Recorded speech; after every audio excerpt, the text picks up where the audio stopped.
Elle est un pont entre deux pays, la France et la Géorgie. Salomé Zourabichvili est l'invitée de l'entretien ce soir. Bonjour. Bonjour. Je rappelle que vous êtes la fille d'immigrés géorgiens qui sont installés en France. Vous êtes née en France et vous avez été diplomate française, brièvement ministre des Affaires étrangères de la Géorgie. Et à l'époque, vous étiez avec le président Saakachvili. Vous êtes depuis une des figures de l'opposition au régime. Et vous publiez récemment Les cicatrices des nations, l'Europe malade de ses frontières. On peut dire que c'est un livre qui tombe à pic. Est-ce que 40 ans, presque jour pour jour, après la Tchécoslovaquie, la Géorgie est une nouvelle Tchécoslovaquie ? Un petit peu, d'ailleurs, moi je me souviens très bien de ce mois d'août où la Tchécoslovaquie a été envahie, et je me souviens d'avoir été à ce moment-là devant l'ambassade de Tchécoslovaquie, avenue Charles Floquet, avec un certain nombre de Parisiens haussiens qui étaient émus par ce qui se passait. Alors effectivement, c'est un moment tournant.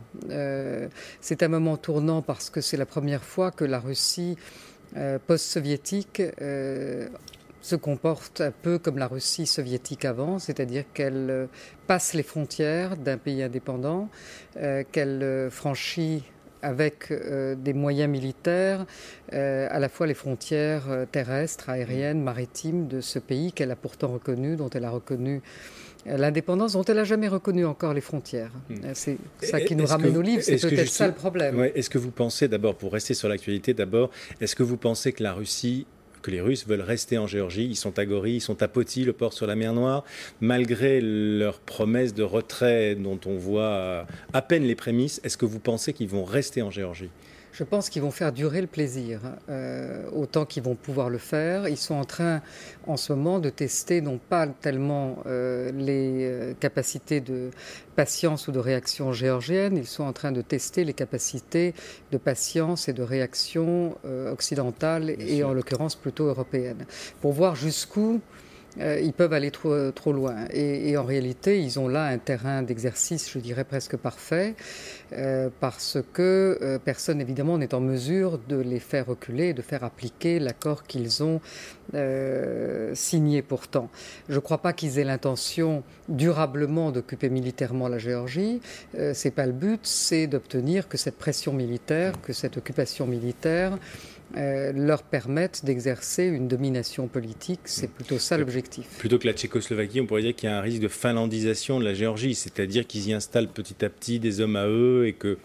Moi, je crains un peu un mélange, une libanisation de la Géorgie. Tout est possible si on n'obtient pas un retrait très rapide et si un autre point qui est dans cet accord de cessez-le-feu n'est pas très vite mis en œuvre, et ça, c'est la négociation internationale. Je crois qu'on ne peut plus laisser les choses s'enliser et traîner. Il faut maintenant prendre ces sujets à bras-le-corps. Ils sont très compliqués. Ça concerne les régions séparatistes, ça concerne l'intégrité territoriale, et on sait que les Russes veulent pousser sur ce point-là.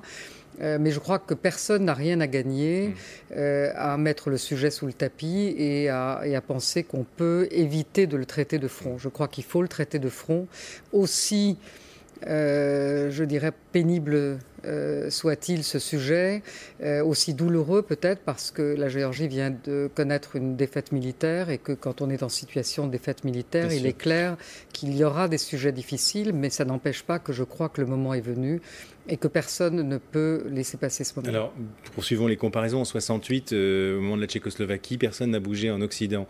Est-ce que vous estimez qu'à ce jour, la réaction de l'OTAN et de l'Union européenne a été à la hauteur ? Moi, je crois qu'on est dans une situation extrêmement différente. À l'époque, personne n'avait bougé parce qu'on était en guerre froide et équilibre nucléaire. La situation est beaucoup plus mouvante aujourd'hui et les réactions le sont aussi. Les réactions ont été très rapides pour obtenir le cessez-le-feu, et le cessez-le-feu a été obtenu en un temps record. Au milieu du mois d'août, je ne pensais pas que l'on puisse faire aussi vite, et ce faisant, on a sauvé beaucoup de vies humaines et beaucoup de dégâts. C'est ce feu qui a permis aux Russes de continuer à avancer leurs pions, à détruire ce qu'ils voulaient détruire. Ça a arrêté de les avancer. Ils ont continué après à jouer à je recule pas. Mais les bombardements qui se rapprochaient de Tbilissi, et qui d'ailleurs avaient été une nuit sur Tbilissi, ont été arrêtés.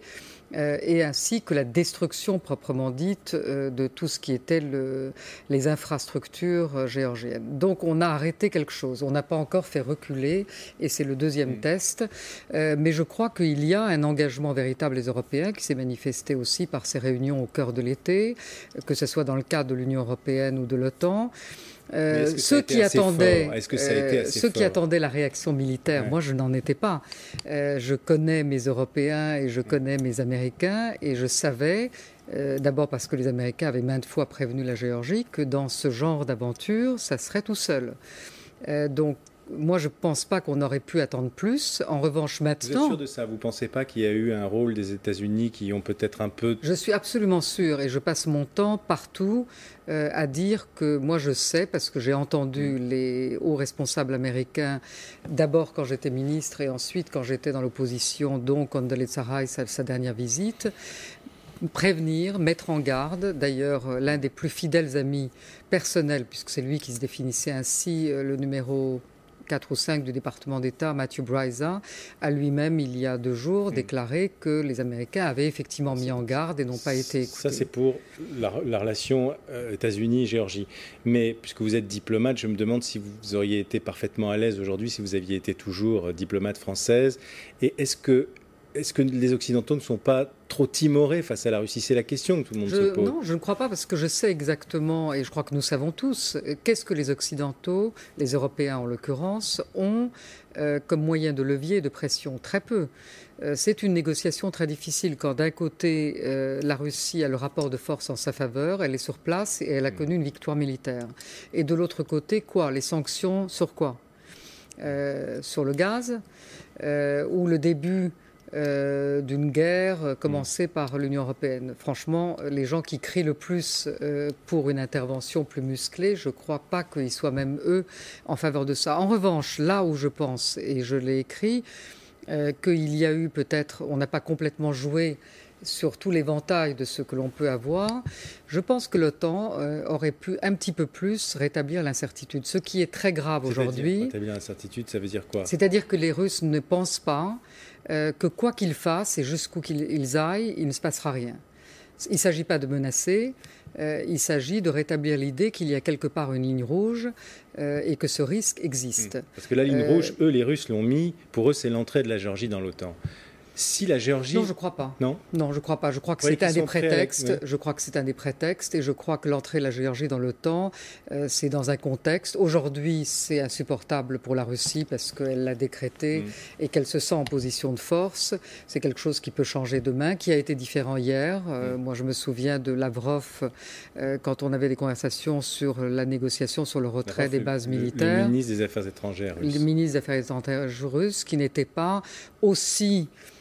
absolu dans ses déclarations contre l'OTAN. Il avait certaines réserves sur le fait qu'il puisse y avoir des bases militaires de l'OTAN en Géorgie, mais pas sur le principe du choix de cette alliance par la Géorgie. Peut-être durci depuis. Ça s'est durci depuis, absolument. Si aujourd'hui la Géorgie faisait partie de l'OTAN, ou même si elle était dans l'antichambre de l'OTAN, dans une situation pareille, ça veut dire qu'on allait presque automatiquement à un conflit bloc contre bloc, compte tenu de ce que sont les statuts de l'OTAN. Non, je crois qu'il faut connaître bien l'article 5 de l'OTAN qui ne s'applique qu'aux États membres.